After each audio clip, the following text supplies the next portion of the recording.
चलें ठीक है, इसको हम लोग फिर स्टार्ट करते हैं। और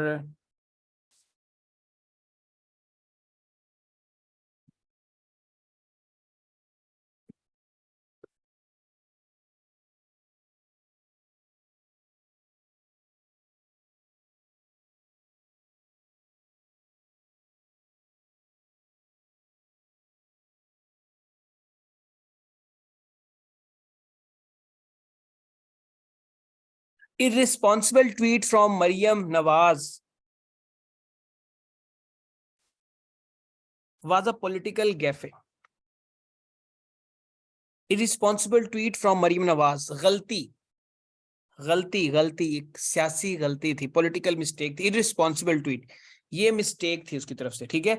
गैफे means mistakes. Please use this word in your sentence.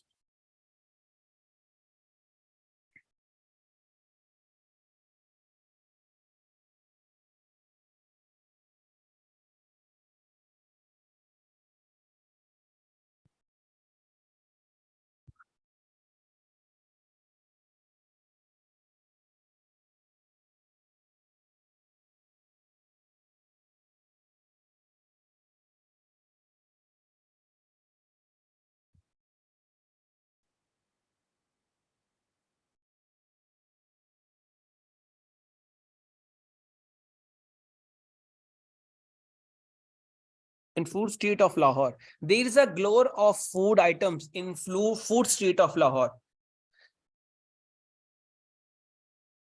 Access, plenty, वहां फूड स्ट्रीट में फूड आइटम बहुत ज्यादा तादाद में मिलते हैं आपको। एक्सेस, ग्लोर का मतलब होता है एक्सेस, ग्लट का मतलब भी एक्सेस में होता है, ठीक है। ग्लट भी एक्सेस और ग्लोर भी access.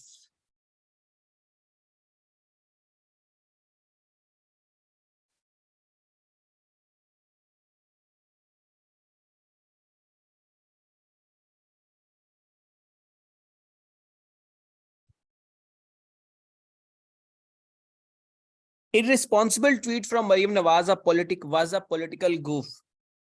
Irresponsible tweet from Maryam Nawaz was a political goof.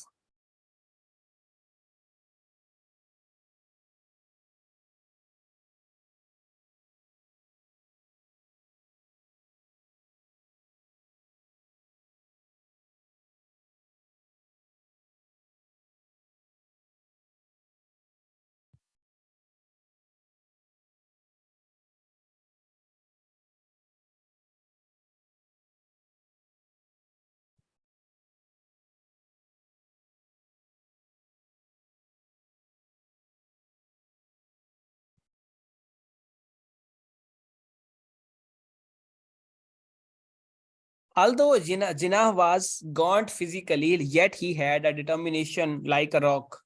Weak, कमजोर होना, दुबला पतला होना, परवेज खटक होना, ठीक है। लाइक परवेज खटक साहब जो आप हो, तो आप कहते हैं कि यू आर गॉन्ट, बट आप फिजिकली जितने मर्जी वीक हो जाएं, आप डिटर्मिनेशन जो है वो आपकी रॉक लाइक होनी चाहिए। राना सनाउल्लाह फरमाते हैं कि उन्होंने इनका नाम रखा हुआ है तीली पहलवान।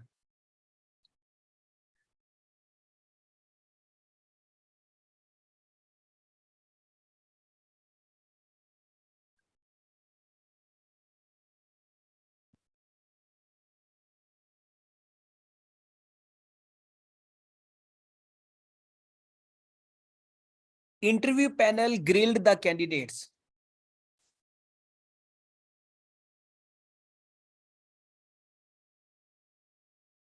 रोस्ट नहीं करना, उनको क्रश करना, उनको कंफ्यूज करना, उनको थोड़ा सा जो है ना वो करना, रगड़ना रगड़ना रगड़ा पे जैसे होता है ना तवा लगाना, हम लोग यूनिवर्सिटी में बोलते थे तवा लगाना जूनियर्स का। तो ये बेस टॉर्चर नहीं करना, टॉर्चर वो क्या जूते फेरते हैं इंटरव्यू पैनलिस्ट जो है। तवा लगाना मतलब उनकी बिला वजह उनको ना कंफ्यूज करना, उनको प्रेशर में लेके आना। दिस इज, वैसे तो ग्रिल का मतलब भूनना होता है, अब वो स्टूडेंट्स को भून ही देते हैं। तो बच्चे ये आपके जी से रिलेटेड वोकैबुलरी वर्ड्स हैं, और भी वर्ड्स अभी आपके पास आएंगे, लेकिन अभी इतने फेज में जो है ना जी के इतने करें। कल हमारा नेक्स्ट कैट अल्फाबेट होगा। अब मैं आपके सामने वर्ड्स रिपीट करूंगा, आप लोगों ने मुझे उनकी मीनिंग बताने हैं। गेंद से का मतलब क्या है बेटा? मीनिंग ऑफ गेंद से।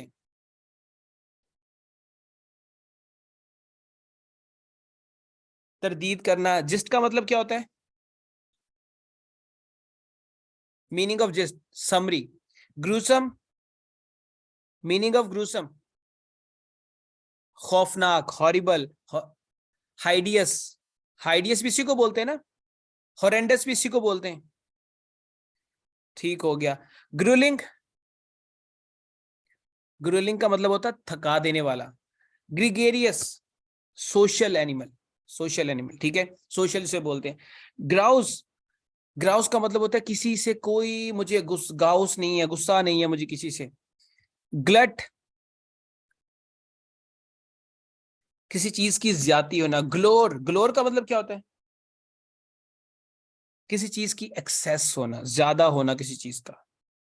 इसी तरह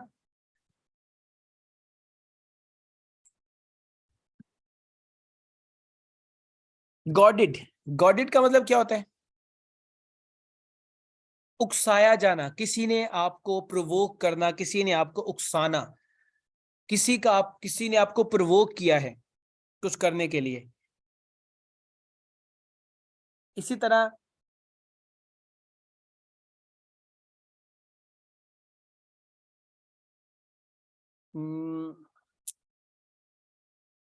गस्टो, मीनिंग ऑफ गस्टो क्या होगा?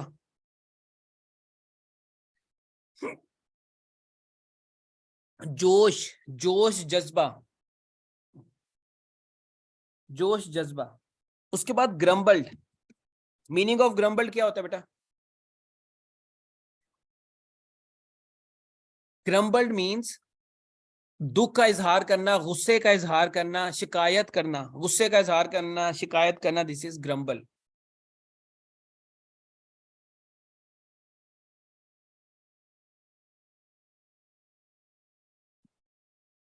गुलिबल,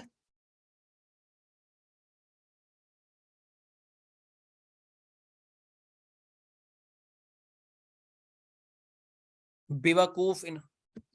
गैम्बल, गैम्बल, गैम्बल का मतलब क्या होता है? गैम्बल मीन्स खुशी से नाचना, नाचना, डांस करना।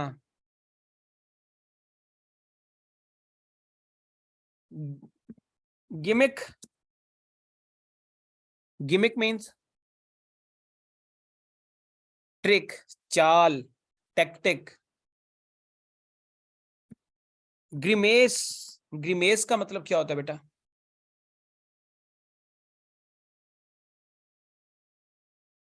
पेन, तकलीफ, दुख। पेन कहते हैं, दुख को कहते हैं ग्रीमेस। गैम्बिट, गैम्बिट का क्या मतलब होता है? Tactic. Gruff, gruff, rude, angry young man, बदमिजाज, चिड़चिड़ा, बट अंदर से नरम, सॉफ्ट, मीठा।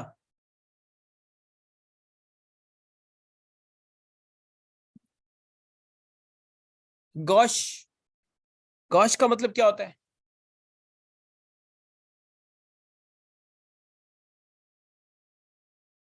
अनस्किल्ड, अनाड़ी, जिससे कोई काम ना था।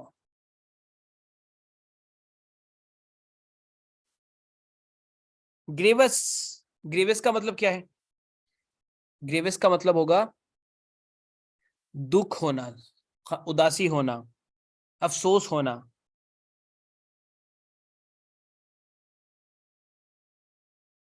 And last word of today is gaffe. जी, इसका क्या मतलब है? कोई गलती होना, कोई मिस्टेक होना, ठीक है, इसको गैफ बोलते हैं। सो आई होप ये वर्ड्स आपको याद रहेंगे। जी के वर्ड थोड़े से जो है वो यूनिक हैं, थोड़े से रेयर हैं, नॉर्मली कम नजर आते हैं, तो आप लोगों ने इसको लाजमी इसको पढ़ना है। गौफ का मतलब ही बेवकूफ़ी होता है। गलती होता है और गैफ का मतलब भी गलती होता है, ठीक है, गैफ और गौफ दोनों। ठीक हो गया, तो ये आप इनको रिकॉल करें। बच्चे रिकॉर्डिंग्स ये फेसबुक ग्रुप में अपलोड होती हैं, ये ऐसे हर जगह पे अपलोड नहीं होती। ये जस्ट रिकॉर्ड फेसबुक ग्रुप जो बच्चों का है सेशन का, उसी को जो है उन्हीं उसी में ये ऐड होती हैं। चले अब मैं इसको मिटाने लगा हूं और let me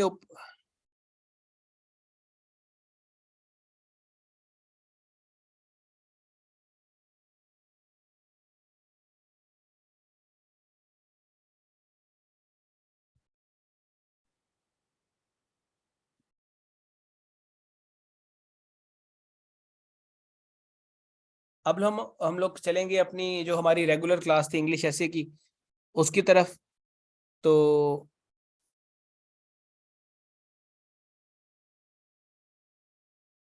greatest means free of cost. तो इसमें आप लोगों को एक मैं थीसिस स्टेटमेंट, अब क्योंकि दोबारा से हमने इसकी प्रैक्टिस करनी है, तो थीसिस स्टेटमेंट के ऊपर बात कर लेते हैं और उसके बाद फिर आप लोग थीसिस स्टेटमेंट लिखेंगे। मैं आप लोगों को टॉपिक दूंगा, आप लोग थीसिस स्टेटमेंट लिखेंगे और यहीं पर मुझे चेक करवाएंगे, ठीक है। ये आपकी प्रैक्टिस क्लास है, रेगुलर प्रैक्टिस क्लास यकम से शुरू होगी, लेकिन आप लोगों की आज से मैं शुरू कर रहा हूँ। और अगेन यकम से क्लास जल्दी हो जाए करेगी, लेकिन आप लोगों ने सुबह टाइम देना है 1.5 घंटे का रिटर्न प्रैक्टिस को, और वो रिटर्न प्रैक्टिस आप लोगों ने मुझे सेंड भी करनी। मैं चेक करूं ना करूं बात की बात है, बस मुझे ये देखना है कि आप लोगों ने प्रैक्टिस किया या नहीं की, ठीक है। तो अभी हम वापस आ जाते हैं अपने इस पे। जी जी 9 PM से बाद में ही होती है पंजाबी की क्लासेस भी बच्चे शुरू हैं हमारी। अब मैं टॉपिक बता रहा हूँ, व्हाट इज थीसिस स्टेटमेंट। जल्दी से मैसेज में बताएं थीसिस स्टेटमेंट क्या होती है। What is thesis statement? Opinion, not crux. It is not crux, it is the main idea, main आपका जो मेजर स्टांस है वो क्या है, ठीक है। वो आपकी क्या होती है thesis statement. What is your point of view on particular topic, this is your thesis statement. अब एक बात, एक सवाल बड़ा कॉमन सा जो है ना, बच्चे पूछते हैं सर थीसिस स्टेटमेंट कहाँ लिखनी है, where to write a thesis statement. अब बच्चे इसमें कुछ शाहकार आपको ऐसे भी मिलेंगे सोशल मीडिया पे, वो कहते हैं जी मैं थीसिस स्टेटमेंट लिखी नहीं तो मैं पास हो गया। ओ भाई वो तुम्हारा तुक्का लगा होगा, वो तुम्हारा तुक्का लगा होगा। विदाउट थीसिस स्टेटमेंट आप किसी अच्छी यूनिवर्सिटी से अच्छे इदारे से पढ़े हो ना, तो आपको पता हो कि थीसिस स्टेटमेंट की क्या यूटिलिटी होती है। बाज औकात टीचर आपकी जो है वो एकेडमिक राइटिंग्स को एक्सेप्ट नहीं करते, कहते हैं where is thesis statement, without thesis statement what you are proving, क्या चीज प्रूव करने जा रहे हो, वेयर थीसिस स्टेटमेंट ही नहीं है। वो लोग सोशल मीडिया में बैठ के गाइड कर रहे हैं कि मैं और मेरे 45 दोस्तों ने जो है ना थीसिस स्टेटमेंट लेके हम पास हो गए। दिस इज रॉन्ग, ऐसी चीजों को अवॉइड करें। थीसिस स्टेटमेंट बहुत इंपॉर्टेंट चीज है और यही से ही आपको पता चलेगा एग्जामिनर के आप किस चीज को सपोर्ट कर रहे हैं, किस आर्ग्यूमेंट को लेके आप चल रहे हैं। तो थीसिस स्टेटमेंट क्या होती है, किसी भी टॉपिक के ऊपर आपकी क्या ओपिनियन है, वो आपकी जो है वो थीसिस स्टेटमेंट होती है। अब थीसिस स्टेटमेंट बाजुकात एग्री डिसएग्री में आ जाती है, बाजुकात एग्री डिसएग्री में नहीं होती, जस्ट आपने अपना पॉइंट ऑफ व्यू देना। तो मिसाल के तौर पे एनर्जी क्राइसिस इन पाकिस्तान, तो आपने लिख दिया जी एनर्जी क्राइसिस पाकिस्तान के अंदर जो है वो बैड गवर्नेंस और जो हमारे और भी मसले मसाइल उसकी वजह से जो है ना एग्रेवेट हो रहे हैं, और गवर्नमेंट जो है इसके ऊपर एफर्ट लगा रही है, इनिशिएटिव्स ले रही है, जिसकी वजह से मसला ठीक हो जाएगा। कुछ इस तरह की थीसिस स्टेटमेंट होती है, कुछ एग्री डिसएग्री की होती है। तो आपको जो है वो एक, जब भी आपने थीसिस स्टेटमेंट लिखनी है आपने 3 चीजों का ख्याल रखना है कि आपकी थीसिस स्टेटमेंट, एक तो टॉपिक नेम उसमें लाजमी मेंशन्ड हो, टॉपिक नेम आपका लाजमी उसमें मेंशन्ड हो।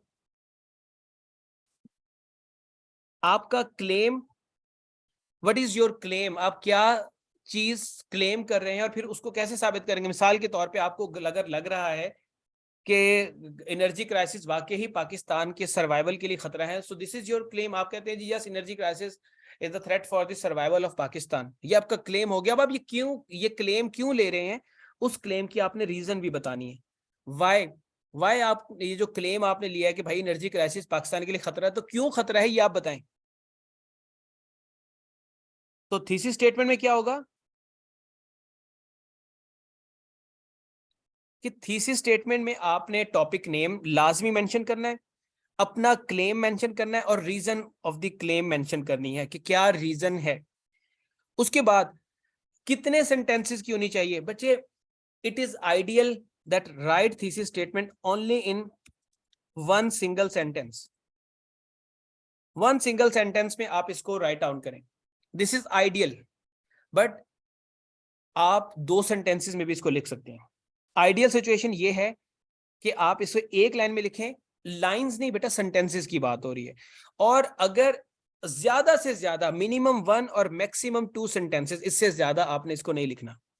Thesis statement should not be less then one sentence से नीचे तो फिर आपने हवाई लिखी है ना, और not more than two sentences. यहां वर्ड्स और लाइंस की बात नहीं हो रही, यहां सेंटेंसेस की बात हो रही है, दो सेंटेंस। तीसरा सेंटेंस आया तो आपकी थीसिस स्टेटमेंट गलत हो जाएगी। Now where to write thesis statement, where to write thesis statement, कोई अच्छी बुक्स जरा कंगालिएगा जो इंटरनेशनल ऑथर्स की होती हैं, तो वो आपको बताते हैं कि टेक्निकली जो इंट्रोडक्शन होता है, इंट्रोडक्शन के अंदर तीन चीजें आती हैं आपकी। ऐसे का जो इंट्रोडक्शन होता है उसमें तीन चीजें आती हैं।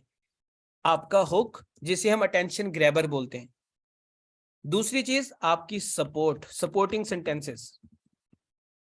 एंड लास्टली आपकी thesis statement. Actually thesis statement की जो एक्चुअल जगह है वो कहां पर है, वो आपके इंट्रोडक्शन के लास्ट एक या लास्ट दो sentences. This is the actual position जहां पर आपने थीसिस स्टेटमेंट लिखनी है। कुछ बच्चे क्या करते हैं, वो थीसिस स्टेटमेंट को उठा के इधर ले आते हैं, कुछ दरमियान में ले आते हैं, कुछ का दिल करता है वो लिखते ही नहीं है। और अब हमारे पाकिस्तान में एक ट्रेंड और भी चल रहा है कि वो दो जगह पे थीसिस स्टेटमेंट लिखते हैं, या एक जगह पे आउटलाइन लिखी, आउटलाइन के नीचे जो पहले अपना स्टांस लिख दिया, थीसिस स्टेटमेंट लिख दी, और उसके बाद जो है ना आउटलाइन बनाना शुरू कर दी, पॉइंट 1, पॉइंट 2, पॉइंट 3, और ये जो है वो आपका आउटलाइन से पहले लिखते हैं, पहले लिखते हैं, सॉरी।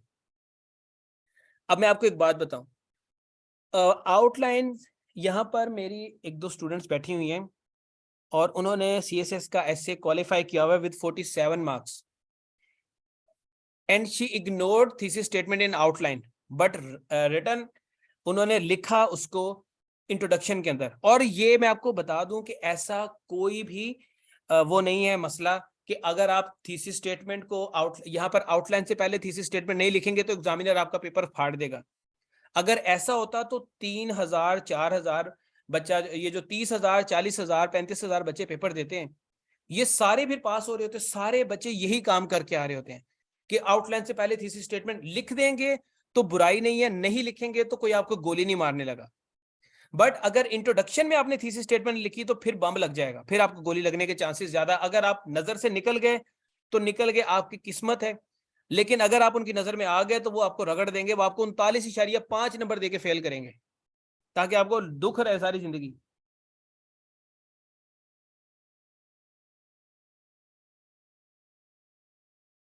ठीक है, तो इसलिए अवॉइड करना है थीसिस स्टेटमेंट को। अगर आउटलाइन में रह गई है तो कोई मसला नहीं है, लेकिन इंट्रोडक्शन के अंदर लाजमी होनी चाहिए। When examiner will read out your introductory paragraph, definitely he will look for your thesis statement. वो कहेगा इसका स्टांस किधर है, किस चीज नु प्रूव कर रहा है।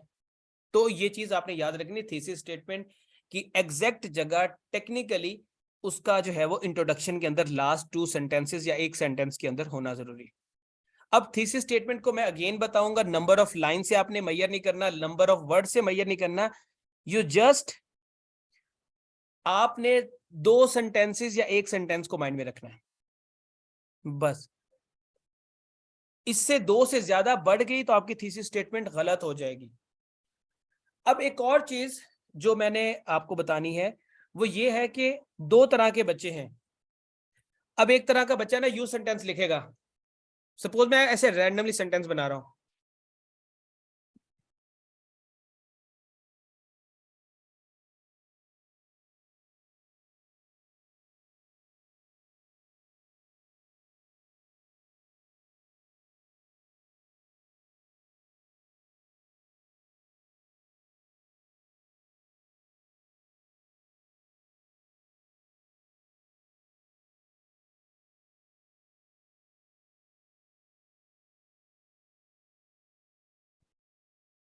एक बच्चे ने ऐਵੇਂ फलसफा झाड़ दिया, ऐਵੇਂ फलसफा झाड़ दिया कि जैसे जो है ना वो शेक्सपियर का बच्चा है और एग्जामिनर जो है वो एक्सपेक्ट कर रहा है कि आप शेक्सपियर टाइप चीजें लिख के देंगे, कोई नॉवल छाप देंगे और वो आपका माथा चूम लेगा आके।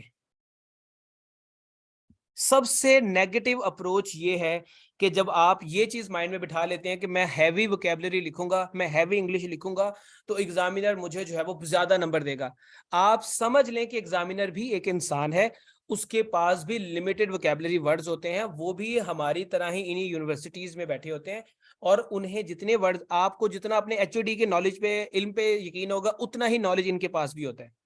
वो भी एक इंसान है, लिमिटेड वर्ड्स है। मैं बहुत सारे वर्ड्स ऐसे निकाल सकता हूँ, मैं मेरे पास बहुत सारे वर्ड्स ऐसे हैं जो शायद किसी को, किसी एग्जामिनर से पूछने नहीं मीनिंग बता पाएगा। एमए इंग्लिश लिंग्विस्टिक्स के स्टूडेंट्स हैं, टीचर से नहीं बता पाएंगे। तो मुश्किल इंग्लिश नहीं लिखनी, म्यारी इंग्लिश लिखनी, स्टैंडर्डाइज इंग्लिश लिखनी है। मुश्किल इंग्लिश आपको मरवा देगी। वो क्यों मरवा देगी? अब देखें, economy of Pakistan is gruesome growling examiner आ की चवल लिखी है। अब वो सोचने बैठ जाएगा कि ये लिखा क्या है। वो डिक्शनरी खोलेगा, एक लफ्ज का मीनिंग आगे देखा, यार ग्राउज आ गया, अब इसका मीनिंग भी देखूं। वो देखेगा इसने यार गैम्बिट भी लिख दिया, ये क्या मुसीबत है। वो बार बार डिक्शनरी खोलेगा, वो चिढ़ जाएगा। वो कहेगा यार इसकी इंग्लिश बहुत अच्छी है, डेफिनेटली बहुत अच्छी। Now check his grammatical mistakes, इसकी ग्रामेटिकल मिस्टेक्स कितनी। और जहां पर एग्जामिनर का पेन रुक गया, वहीं पर आपका जो है वो कबाड़ा होना शुरू हो जाएगा, बिकॉज अपना गुस्सा निकालेगा, उसे 3 दफा डिक्शनरी खोलनी पड़ी है। इट इज आइडियल कि आप हर पैराग्राफ में कोई एक अच्छा वोकेबलरी वर्ड यूज कर दें। हर पैराग्राफ में कोई अच्छा वोकेबलरी वर्ड एक आधा यूज कर लें, बट अवॉइड कि आप उसको जो है वो भर दें, उसको जो है वो रिपीट कर दें वर्ड्स के साथ, एग्जामिनर को पता ही ना चले कि अंदर बात क्या हो रही है। आपने बड़े फ्लो में बात करनी है, आपने सिंपल बात करनी है। Economy of Pakistan is crippling because of mismanagement of resources and bad governance. अब मुझे एक बात बताएं, क्या ये सेंटेंस लिखते हुए एग्जामिनर को, पढ़ते हुए, कोई ऐसी बात उसे लगी कि आपका आइडिया क्लियर नहीं है? उसको लगेगा हाँ यार बच्चे का आइडिया क्लियर है। उसने देखा यार इसे क्रिपलिंग भी लगाया, उसने ये नहीं लिखा इकोनॉमी पाकिस्तान इज डिक्रीजिंग या डिक्लाइनिंग, उसने लिखा क्रिपलिंग। अच्छा वर्ड है, because of mismanagement of resources. बात खत्म। उसको बात समझ आ गई कि बच्चे को आइडिया भी बात का है, आपकी इंग्लिश इसे पुअर भी कोई नहीं कह सकता, और ये आपका पॉइंट ऑफ व्यू भी से समझ आ गया। एक बात याद रखिएगा, it is a paper of your English, not of your knowledge. आपके रट्टे का पेपर नहीं है कि आप जो है वो कितना अच्छा रट्टा लगा के वोकैबुलरी को आए हैं। ठीक है, सो इस बात को याद रखना है कि जब थीसिस स्टेटमेंट लिखनी, मैं बहुत सारे फिलोसफर्स की थीसिस स्टेटमेंट चेक करता हूं, उन्होंने ऐसा फलसफा झाड़ा होता है ना, अंदर लगता है कि प्लेटो भी कब्र से निकल के तड़प जाए 1 मिनट के लिए। यार आप सादा लफ्जों में भी बात कर सकते हैं, सादा लफ्ज में की हुई बात ज्यादा अंडरस्टैंडेबल और ज्यादा इंपैक्ट डालती है, रेदर देन कि आप कुछ ऐसी क्या कहते हैं डिस्टॉर्टेड वर्ड यूज करें जो बाद में आपको भी समझना है और एग्जामिनर को भी समझना है। आप एग्जामिनर को अपनी जगह पे रख के पेपर लिखें, इंशाल्लाह चीजें बहुत ज्यादा बेहतरी की तरफ जाएंगी। दूसरी चीज नॉर्मली थीसिस स्टेटमेंट के अंदर बच्चे क्या करते हैं, या वैसे भी नॉर्मल इंट्रोडक्शन के अंदर, या ऐसे बच्चे क्या करते हैं, लॉन्ग सेंटेंसेस लिखते हैं। लॉन्ग सेंटेंसेस लिखते हुए उन्हें अच्छा, ये मैं बार बार बात करता हूं कि जब वो सेंटेंस लिखना शुरू करते हैं ना, फिर उनसे ब्रेकें नहीं लगती।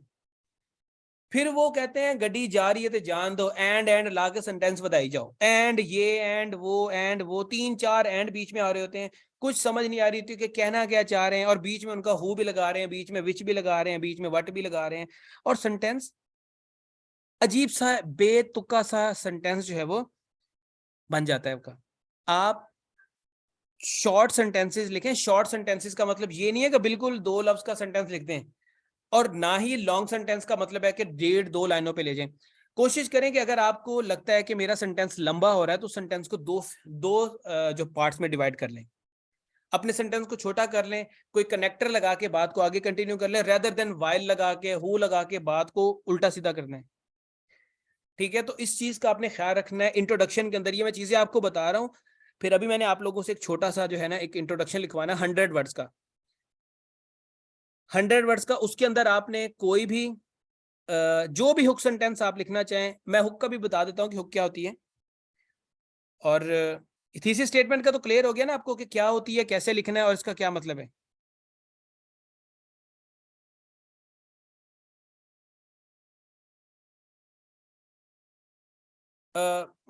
यहां तक बात क्लियर है।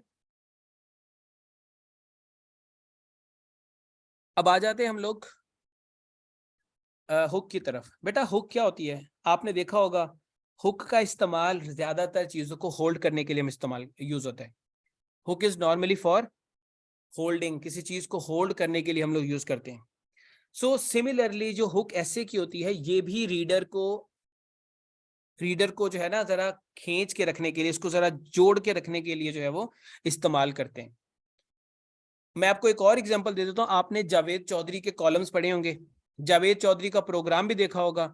जावेद गुजर चौधरी, वो जो है जब अपना प्रोग्राम शुरू करता है ना, तो मेन टॉपिक पे आने से पहले वो एक छोटी सी कहानी सुनाता है, कोई फैक्ट बता देता है, कोई वाकया बता देता है, कोई कुछ किसी की कोटेशन बता देता है, कोई हदीस सुना देता है, कोई कुरानी आयत का हवाला दे देता है।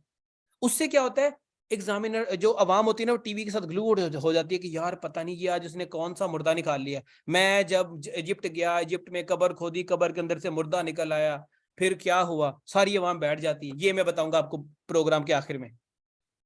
अब सारी अवाम बैठी होती है, सारा यार कब ये आगे जाएगा, ना आगे होता ना पीछे होता, आखिर में कुछ भी नहीं निकलता, कुछ भी नहीं निकलता। ये भी एक तरीका कार होता है, लेकिन आपने इस तरह की हुक्म नहीं लिखनी। आपने अच्छी बात जिस तरह वो स्टार्ट करता है अटेंशन ग्रैबर के लिए, अवाम को रोकने के लिए, आपने भी इसी तरह के कुछ सेंटेंस लिखने हैं जो कि अटेंशन को ग्रैब करें, और उसके बाद आपके फिर आपकी बातों को आगे स्टार्ट किया जाए। अब ये लिखनी कहां पर है हुक, आपका इंट्रोडक्शन स्टार्ट ही हुक से होना चाहिए। बेटा लाइव टीवी शोज की मैं बात कर रहा हूं। By the way I have attended the live show of doctor Javed Chaudhry. तो लाइव शो में आप जो है वो बैठ सकते हैं। अच्छा, अब आ जाता है बच्चे कि हुक क्या होती है। हुक आपके सेंटेंस का आपके इंट्रोडक्शन का स्टार्ट ही फर्स्ट होता है, ठीक है। आपके इंट्रोडक्शन का स्टार्ट ही हुक से होता है। अब हुक में आपने क्या लिखना है, you can write a quotation, but quotation normally आप लिटरेरी एसेस में यूज करें, ठीक है।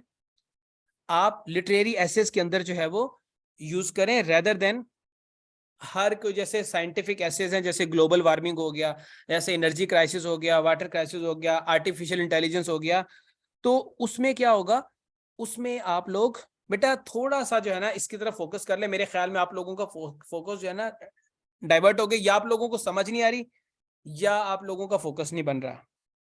If I am not wrong, या तो समझ नहीं आ रही आप लोगों को, समझ नहीं आ रही, ठीक है। अच्छा, कोटेशन नॉर्मली आप उन एसेस के अंदर दें जिसके अंदर क्या होगा, जिसके अंदर कोई लिटरेरी एसेस को आप लेके जाए। साइंटिफिक एसेस में कोटेशन को अवॉइड करें,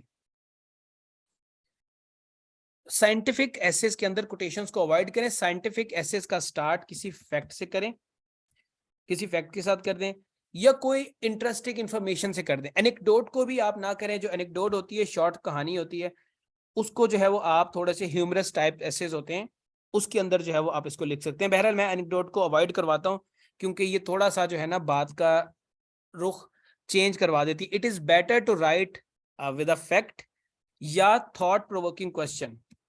साइंटिफिक एसेस उनका स्टार्ट थॉट प्रोवोकिंग फैक्ट के साथ, कोई क्वेश्चन के साथ, कोई ऐसा फैक्ट जो कि आपके लिए बहुत अलार्मिंग हो या बहुत ज्यादा आपके लिए यूनिक हो, जो पहले पता है ना। अब आप कह दें जी पॉपुलेशन एक्सप्लोजन पे लिख रहे हैं और आप कहें पाकिस्तान की पॉपुलेशन जो है वो इतने करोड़ है, भाई सानू पता है, इन अलार्मिंग की है,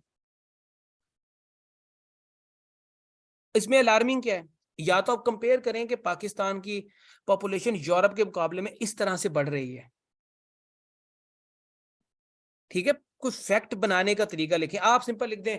अब एक बच्चे से मैंने कहा कि ग्लोबल वार्मिंग के ऊपर लिखो जरा कोटेशन क्वेश्चन लिखो कोई थॉट प्रोवोकिंग, कहता है व्हाट इज ग्लोबल वार्मिंग। बंदा लम्हा पाला तो जुतियां मारे, ये कौन सा थॉट प्रोवोकिंग क्वेश्चन है, व्हाट इज ग्लोबल वार्मिंग। हाँ किसी रिपोर्ट का हवाला दे सकते हैं, बट कोशिश करें कि रिपोर्ट बहुत ज्यादा स्टैटिस्टिक्स पे मुश्तमिल ना हो। कोई एक आधा पॉइंट लिख दिया, जैसे टेम्परेचर इंक्रीज हो रहा है 0.7 डिग्री सेल्सियस आफ्टर 1 डेकेड या 1 सेंचुरी, उस तरह का लिख दें। ये ना हो कि आप एक लाइन में आपकी इस रिपोर्ट का नाम आ रहा हो, दूसरे में आपने 3-4 फैक्ट लगा दिए तो एग्जामिनर बोर हो जाएगा। आपने कुछ ऐसा फैक्ट लिखवाना जो कोशिश करें कि जो वर्ड्स की सूरत में यो अल्फाबेट सॉरी डिजिट्स ना ही आए तो बेहतर है। ठीक है, तो इससे क्या होगा, आपका एग्जामिनर थोड़ा सा इंटरेस्ट लेगा आपकी बात में। क्वेश्चन थॉट प्रोवोकिंग लगाएं, नहीं तो ना लगाएं। अगर आपको थॉट प्रोवोकिंग क्वेश्चन नहीं आते तो आप बिल्कुल भी ये जहमत ना करें क्वेश्चन डालने के, फिर कोई इंटरेस्टिंग फैक्ट लिख दें, कोई इंटरेस्टिंग बात लिख दें और अपना अपना काम लिखें। अब ये आपके हुक सेंटेंसेस होने कितने चाहिए, आपने 3 सेंटेंसेस से कोशिश करनी है कि ज्यादा ना जाए।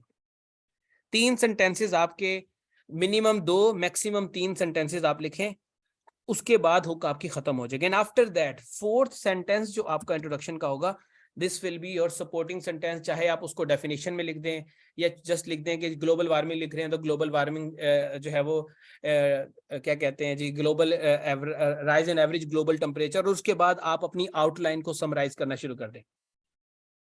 ठीक है, आप क्या करें, आउटलाइन को समराइज करें, सपोर्टिंग सेंटेंस में टोटल समरी लिखनी है आपने आउटलाइन की, और उसके बाद आपने एंड में आके थीसिस स्टेटमेंट लिख देनी है।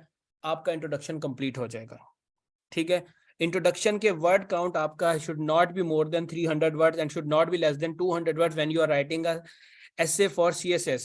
While you are writing an essay for PMS, then word limit will decrease. Definitely it will be 150 minimum and 250 maximum. Maximum 150 से 250 के बीच में. It is better कि आप 200 210 लिख दें तो ये ज्यादा अच्छा रहेगा, आपके लिए सेफ साइड पे रहते हैं। 150 थोड़े से कम हो जाते हैं वर्ड, 200 210 रखें, 220 it will be enough। ठीक है, टोटल समरी के बाद आपने आखिरी 2 सेंटेंसेस जो हैं वो अपने थीसिस स्टेटमेंट के लिए रखने हैं। ठीक है, वहां पर आपने थीसिस स्टेटमेंट लिखनी है। देखिए, इट इज योर रिस्पॉन्सिबिलिटी कि आप अपना जो क्या कहते हैं, अपनी तरफ से सारी की सारी स्ट्रक्चर सही जगह पे लगाएं, जो पीस जहां लगना है उसको वहीं लगाएं। बाकी एग्जामिनर पे छोड़ दें, अल्लाह पे छोड़ दें कि क्या होता है। आप अपनी तरफ से अपने अपने आप को ये ब्लेम ना करें कि काश मैं थीसिस स्टेटमेंट लिख लेता, काश मैं उसकी बात में ना आता। आप सारी चीजें कंप्लीट करके हैं और उसके बाद फिर भरोसा करें। एंड लास्टली, टॉपिक सिलेक्शन भी आपका बड़ा इंपॉर्टेंट रोल प्ले करता है।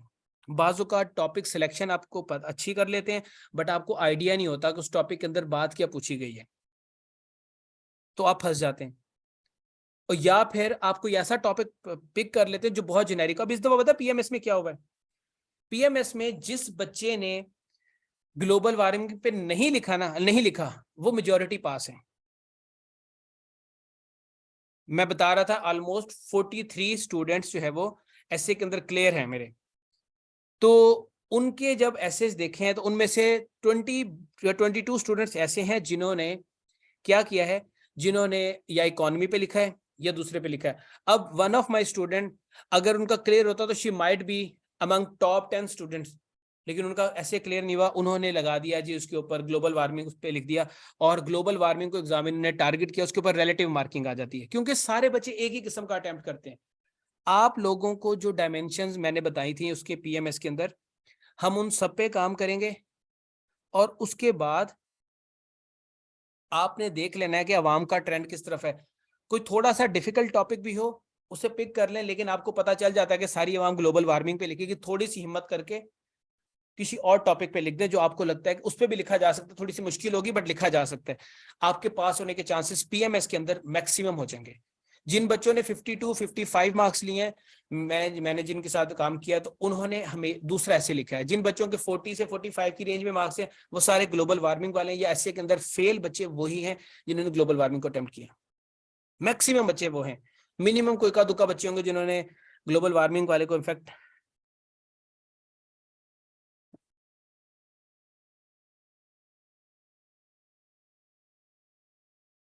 बेटा एग्जामिनर को स्ट्रक्चर का पता होता है कि अगर आपको पता है कि इंट्रोडक्शन के लास्ट 2 सेंटेंसेस या 1 सेंटेंस थीसिस स्टेटमेंट होता है, तो एग्जामिनर को नहीं पता होगा कि थीसिस स्टेटमेंट कहाँ लिखनी है।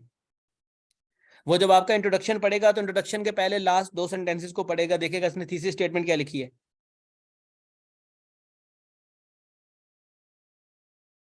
समझ आ गई है बात को आपको?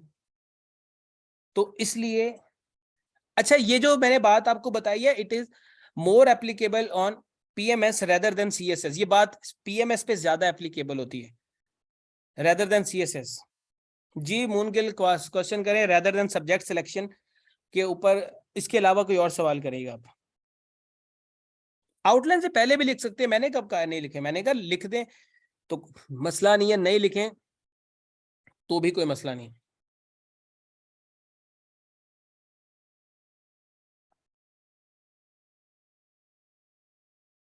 नहीं नहीं, फिर भी मसला होगा। ऐसे कैसे हो सकता है कि आप जो है वो डोमेन एक ही है, मटेरियल डिफरेंट है।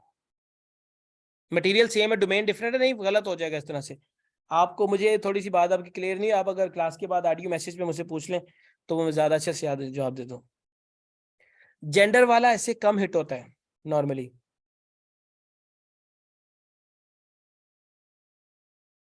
जेंडर वाला जो है वो कम हिट होता है। अब बच्चे आप लोगों को लिंक आ रहा है दोबारा से, तो अब आप लोगों ने आके एक छोटा सा इंट्रोडक्शन लिखना है, बल्कि मैं आप लोगों को टॉपिक सेंड कर रहा हूँ, आप लोग वो इंट्रोडक्शन लिख के जो है वो बल्कि क्लास में आके आप लोग लिखेंगे इंट्रोडक्शन।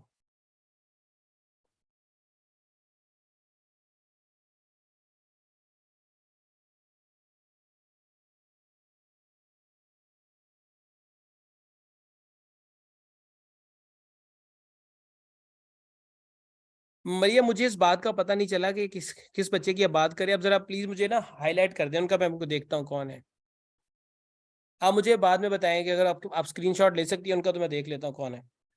तो बच्चे ये आपका इंट्रोडक्शन का तरीकाकार है। अब आप लोग एक आएंगे वापस क्लास में और एक इंट्रोडक्शन लिखेंगे, फिर हम लोग देखते हैं कि इसको कैसे करना है। मैं इसको चेक करूंगा और फिर फर्दर इसको आगे लेके चलेंगे बात।